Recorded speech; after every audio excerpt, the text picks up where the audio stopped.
Hello again. Welcome to another week of thesis. Now we are finally going to start wrapping up this lengthy look at Canon 1 invention. We've spent a great deal of time with the intrinsic proofs, appeals to logic, appeals to emotion, appeals to character.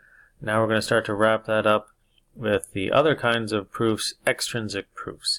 Whereas intrinsic proofs are things that you invent as the rhetor within that situation. You create those different sorts of appeals. Extrinsic proofs already exist, and it's your job then to go out and find them.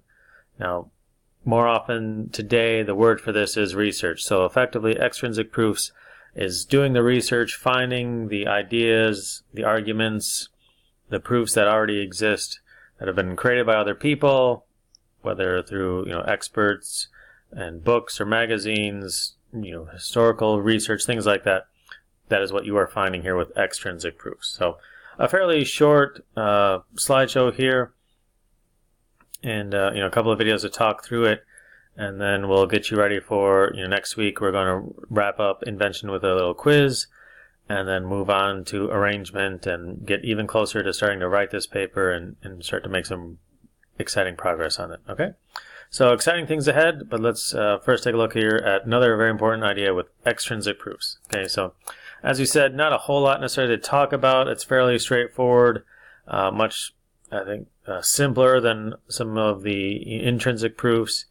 And for some of you that were having some struggles with intrinsic proofs, hopefully that is some good news for you, that the further along that we get with this course, the easier it's supposed to get.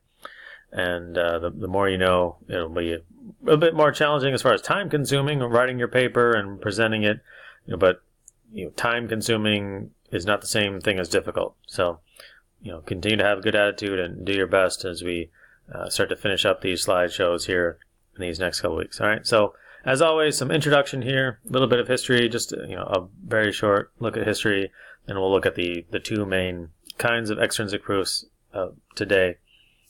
In our current age, testimony and data.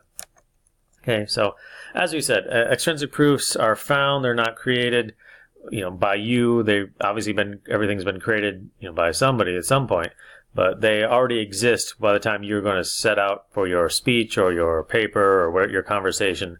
There are things that already exist and you don't have to make them up in the moment. That's what we mean by they're not created. They already exist. They've been created, at some point, but you find them. You don't make them up yourself.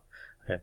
And like I said, they're pretty popular today, probably even more so in certain circumstances than intrinsic proofs, especially, here we are doing deliberative rhetoric, but with forensic, for example, like if you watched any, courtroom dramas, things like that, when you are in a courtroom setting, they want extrinsic proofs. They want expert testimony, statistics that are true and valid. They don't want witnesses to come up and say, here's what I think, or here's what I feel, or I was under the impression that, they want facts. They want objective truth that can be verified, things like that. So, so that setting, especially, extrinsic proofs are more acceptable than intrinsic proofs. But, hopefully you're not going to find yourself in a courtroom unless you're a lawyer. You're not going to find yourself in, forensic rhetoric too often. So, there are certainly many times in which intrinsic proofs are useful.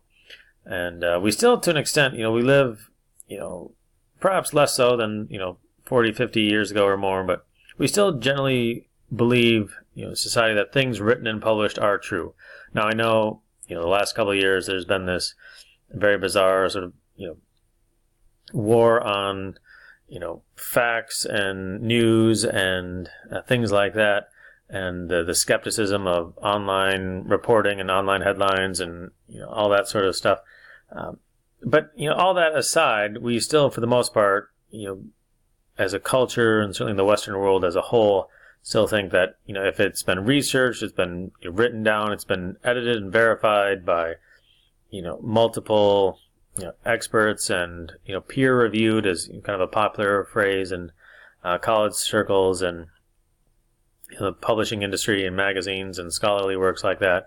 If things have been written and published and true, and they are true and they're believable, they've been edited by a number of people, things like that, scientific investigations, empirical research, those are reliable, So that's still, for the most part, the academic, intellectual world that, we live in today. There's, as you've been talking about in Bible class with postmodernism, there are certainly some areas of the world and in, academic circles that are, trying to get away from science and data and traditions like that. But that's a pretty small, percentage of the population, really. Most people believe, if it's in a book, probably even if they've not read it necessarily, except for, the Bible in the secular world, certainly. But most people say, well, if it's, a noted author, he or she's been interviewed by somebody trustworthy, it's in a book, it's in a magazine, it's on a reliable website, it's research-based statistics, it's true. And so because those are sort of, other factors that contribute to the world that we live in which extrinsic proofs are really valued today. So because of that, testimony and data, as we said, these are the two most acceptable, important extrinsic proofs today. There are other kinds of extrinsic proofs, or there have been in the past, but testimony and data is certainly what we're going to focus on for the most part. Right? What were some of those former kinds of things that have sort of still stuck around? Laws and rumors, and not certainly as reliable certainly today, especially in the courtroom world that we live in. Documents, certainly, it's important when you sign major documents like, applying for your FAFSA, for college, loans and things like that, or, grant money, applying to college, buying a car, buying a house, all sorts of legal documents. Those sorts of extrinsic proofs have been verified, especially if they're witnessed by like a notary or public or something like that. Those are extrinsic proofs that were in the classical world and still sort of with us today a little bit. Oaths in the courtroom, certainly under oath, that's still, you can suffer legal and community consequences even today if you are dishonest under oath, or certainly if you get caught doing things like that, witnesses and testimonies. So it's not like there's anything wholly new today that hasn't been around in the world of extrinsic proofs. Just the world of research is a little bit different, certainly in the digital world that we are in today. But at the top of this slide, there's this important idea from Cicero that extrinsic proofs rely chiefly on the authority granted by the community to those who make them, right?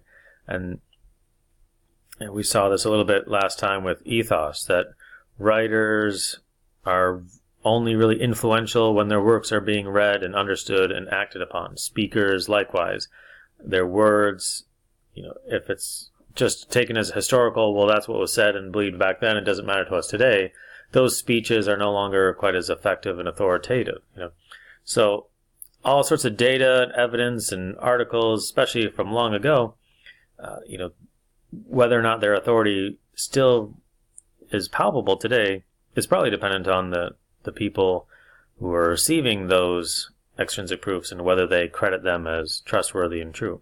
So, and that's certainly part of the issue as we have as Christians today, that, not that terribly long ago, most people in the Western world more or less sort of operated under, Christian sort of ethic. Whether or not they believe the Bible themselves, they still thought, yeah, the Ten Commandments, the Bible, do unto others as you have them do to you, golden rule type living is a good way to live your life. That's not quite the case in general society anymore. So whether, we would certainly say the Bible is still true, whether people believe it or not.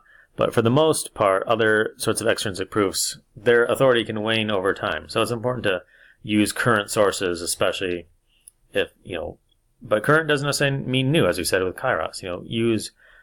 Seek out extrinsic proofs that still have currency and value and authority today. Okay, so at the bottom here, the classical world certainly knew, like we know today, documents require interpretation, especially if you don't know the source of the, whatever's written, especially in laws.